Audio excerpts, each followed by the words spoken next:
Island in the Sky offers wide open views of beautiful desert scenery, while its cliffs and overlooks provide the perfect opportunity to enjoy gorgeous sunrises and sunsets.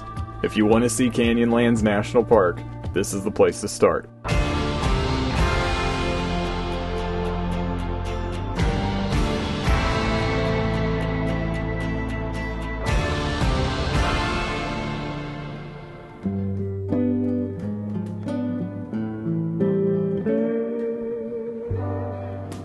Canyonlands is the largest national park in Utah, but it's also the least visited.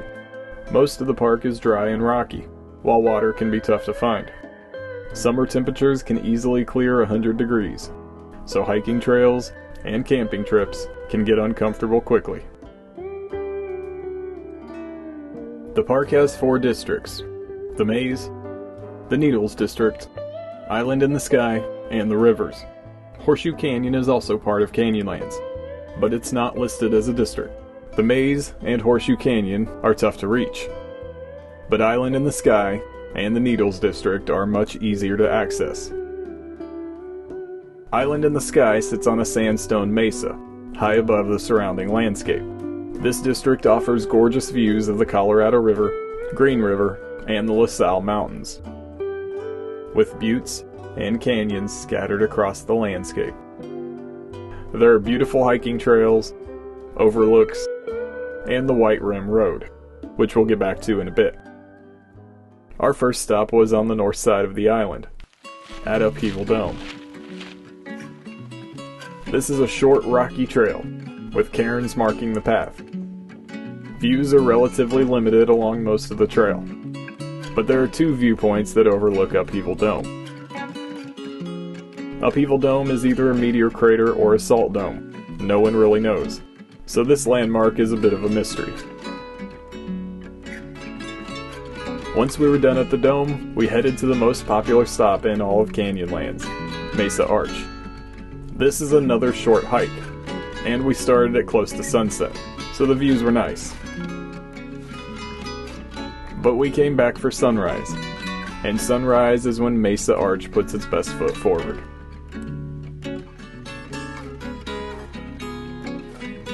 Island in the Sky's hiking trails lead to a variety of landmarks. Upheaval Dome and Mesa Arch are among the best, but there are other little hidden gems around the island. The Aztec Butte Trail leads to an old dwelling and a stone storehouse, although it takes some work to get there. Whale Rock is technically a trail. This is just a big rock that people climb, and it vaguely resembles a whale.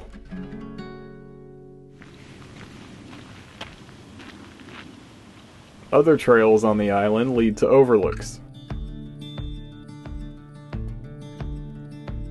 The Grand View Point Trail begins at the Grand View Point Overlook.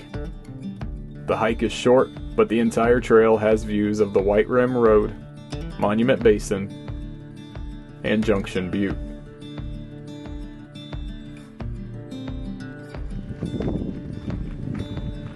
Murphy Point is another gorgeous overlook that's often passed over. It's a short hike to reach the overlook, but Murphy Point made us feel like we were on top of the world.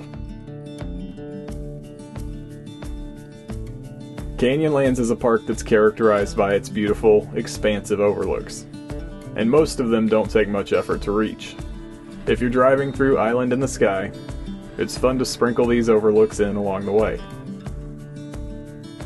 Our favorite viewpoint was the Green River Overlook. This area has a developed overlook, and the views are nice. But if you hike up the rocks on the west side of the overlook, you'll find cliffs with some of the best views in all of Canyonlands. In our experience, this is also the best place on the island to enjoy a sunset.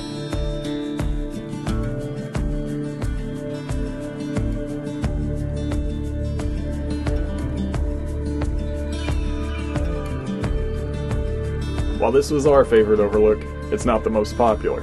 That title goes to the Shafer Trail Overlook.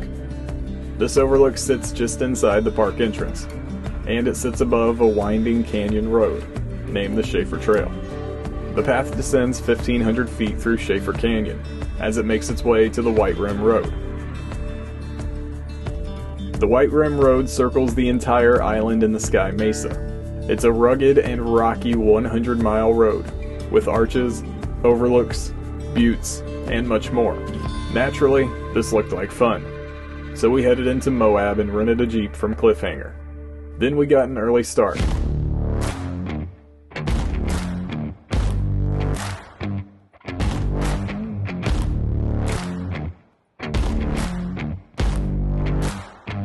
Our hope was to get down the Shafer Trail and complete the White Rim Road all in one day, which was optimistic, but doable.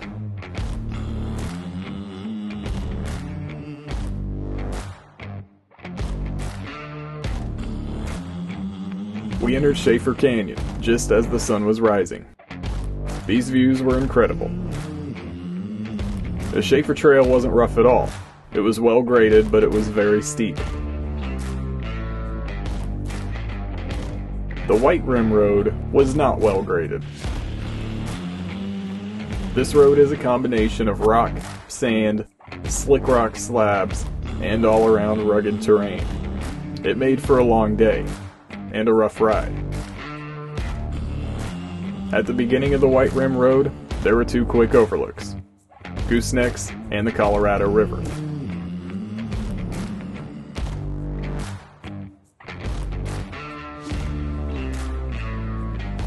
A little further into the road, we found Musselman Arch. If you have limited time, this is where I'd turn back. We had the whole day, so we kept going.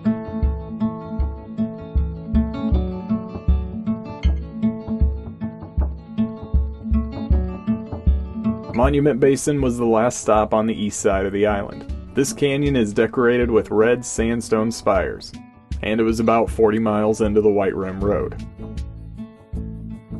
From there, we passed Junction Butte and headed into the eastern stretch of the road. That's fun. This section had some nice scenery in the distance, but overall, it felt like a drive through the desert, which is essentially what it was. But there were still a few nice views along the way. We had views of Green River, and we got to drive around the base of Candlestick Tower. Plus 4x4 areas like Hogback and Hardscrabble were fun in the Jeep. All of these moments were nice, but they were separated by long stretches of uneventful road. All that being said, we enjoyed the White Rim Road, but it's not for everyone.